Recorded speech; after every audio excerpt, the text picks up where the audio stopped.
ওই বাচ্চাদেরকে মারতেছে আর ভিতরে অস্ত্র নিয়ে নাকি ঢুকছে। লিটন তো ছিল আওয়ামী লীগের লোক, টর্চাল সেল আছে তার বাসায়, তার ওই স্কুলের উপরে। আপনি চাইলে এখন যা দেখতে পারেন, আমরাও ঢুকতে পারবো না, আপনারা চাইলে ঢুকতে পারেন, যা দেখতে পারেন। 2টা 3টা করে ব্যাট একসাথে করে তাদেরকে এমন ভাবে মারে, এমন জায়গায় মারে যা কাউরে দেখানো যাবে না। হুটহাট গালে থাপ্পড় মারা, শরীরের যে কোনো অংশে মাইর দেওয়া, হাঁটুতে মারা দেওয়া, দেয়াল এইভাবে ধরায় রেখে পিছে পিটাতে থাকে।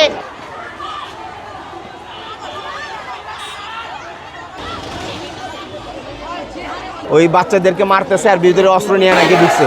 লিটন তো ছিল আওয়ামী লীগের লোক, যার কারণে যে এখন অস্ত্র নিয়ে নিছে, মানে বহিরাগত। আপনি চাইলে এখন যা দেখতে পারেন, আমরাও ঢুকতে পারবো না, আপনারা চাইলে ঢুকতে পারেন, যা দেখতে পারেন প্লিজ। যে ঘটনা ঘটছে এটা অনাকাঙ্ক্ষিত একটা ঘটনা। এটা মূলত হচ্ছে চেয়ারম্যান স্যার লিটন সাহেব, ওনার কারণেই হয়।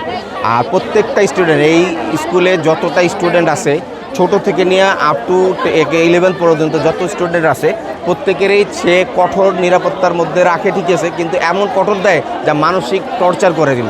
One kinds of torture sell আছে তার বাসায়, তার ওই স্কুলের উপরে। লোডশেডিং কিংবা ঘরের বাইরের তীব্র গরমে ওয়ালটন রিচার্জেবল ফ্যান থাকলে থাকবে শুধু বাতাস আর বাতাস। সেখানেও তারা রাখে বাচ্চাদেরকে, এমন আছে স্কুল টাইমের পরেও সে এই বাচ্চাদেরকে আটকায় রাখে, গার্জেনকে ফোন দেয়, গার্জেনকে আনায় বাসায়, তারপর গার্জেনদেরকে অপমান করে। এরকমও ঘটনা ঘটছে, ন্যাক্কারজনক ঘটনা ঘটিগুলি উনি এই কাজগুলি করে। এই ঘটনাটা মূলত ঘটছে হচ্ছে একটা স্টুডেন্ট, তার সে পরীক্ষার হলে সম্ভবত উনি অসুস্থ ছিল, সেখানে হেড ডাউন করা ছিল। পিছনে থেকে কোনো মানে ছাত্রী বলছে যে তুমি কিছু করো। এই দুজনের মানে কথাগতন মনে করছে যে তারা পরীক্ষার হলে দেখা সাক্ষাৎ করতেছিল।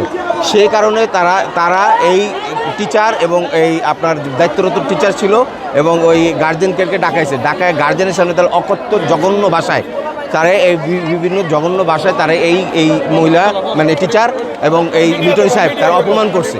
অপমান করার মধ্যে সে সহ্য করতে না পারা তারপরে এই ন্যাক্কারজনক পথ অবলম্বন করছে। কিন্তু আসলে এইটা তার অনাকাঙ্ক্ষিত ঘটনা ছিল না, কিন্তু সে সহ্য করতে পারে না। যা আপনি বুঝতে পারেন, আপনারা সবাই বুঝতে পারেন যে কী ধরনের কাজ করলে, কী ধরনের বক্তব্য দিলে একটা স্টুডেন্ট এই ধরনের পথ বেছে নেয়।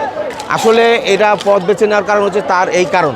লিটন সাহেব এটা যা করছে খুবই খারাপ করছেন, এটা তার পুরো দায়িত্বটা তারই নিতে হবে, এই লাইবিলিটিটা তারই নিতে হবে, এছাড়া আর কিছুই না। বাচ্চাদের উপরে পড়াশোনার চেয়ে জুলুম করা হয় বেশি। 2টা 3টা করে ব্যাট একসাথে করে তাদেরকে এমন ভাবে মারে, এমন জায়গায় মারে যা কাউরে দেখানো যাবে না, এভাবে করে টর্চার করে। তাদের নিয়ম কানুনটা দেখানো হয় বেশি, যে এই নিয়ম স্কুলে, অথচ পড়াশোনার ক্ষেত্রে তারা তেমন একটা গুরুত্ব দেয় না, ঠিক আছে। তাদের ক্যাপ না নিয়ে আসলে সেই জন্য টর্চার করে, বেল্ট না নিয়ে আসলে সেই জন্য স্কুলে ঢুকতেই দেয় না, ঠিক আছে। বাচ্চাদের কোনো যে লেখাপড়ার যে ভালো গাইড দিবে সেটা তারা দিচ্ছে না।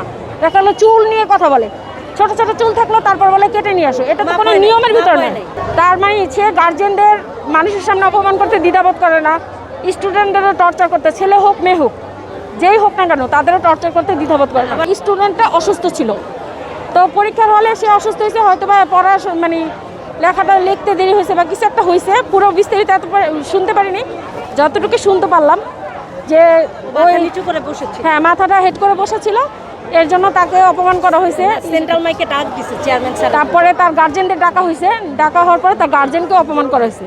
এই অপমানের সহ্য করতে না পারে মানে স্টুডেন্ট সুসাইড করছে। কোনো কারণে একটা এক্সাম না দিতে পারলে, অনুপস্থিত থাকলে, চুল একটু বড় হয়ে গেলে সেটা সমঝোতার সাথে কিছু করে না, একদম অকথ্য ভাষায় বাচ্চাদের সাথে আচরণটা খারাপ করে। প্রচন্ড মাইর, বাচ্চারা এটা নিতে পারে না। অনেক সময় বাচ্চার মাইর তো আছে, মাইর তো প্রচুর আছে, এবং অপমানজনক কথা বলা এবং মা বাপকে আইনও অপমানজনক কথাবার্তা বলা, সেটা অনেক সময় বাচ্চারা নিতে পারে না, যার ফলে বাচ্চারা তখন আত্মহত্যার দিকে ঢুকে যায়। সবাই আপনি একদম লিটন স্যার বলেন, অন্যান্য টিচার বলেন, স্যারের আছে, নির্দেশ আছে, বাচ্চাদের ওই জন্যই টর্চারটা বেশি করে।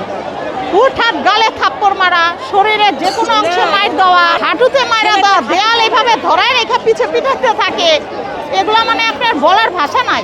একজন অধ্যক্ষ কাছে আমরা শিক্ষা নেব বা সে ছাত্রদের শিক্ষা দিবে, কিন্তু শিক্ষার বদলে সে এত অপমানজনক আচরণ করছে যে ছাত্রী তাতে আত্মহত্যায় উদ্বুদ্ধ হচ্ছে, এবং সে আত্মহত্যার চিঠিতে নাকি লিখিতও দিয়ে গেছে, অধ্যক্ষ দায়ী এরকম নাকি বলেও গেছে, যেটা আমি শুনলাম।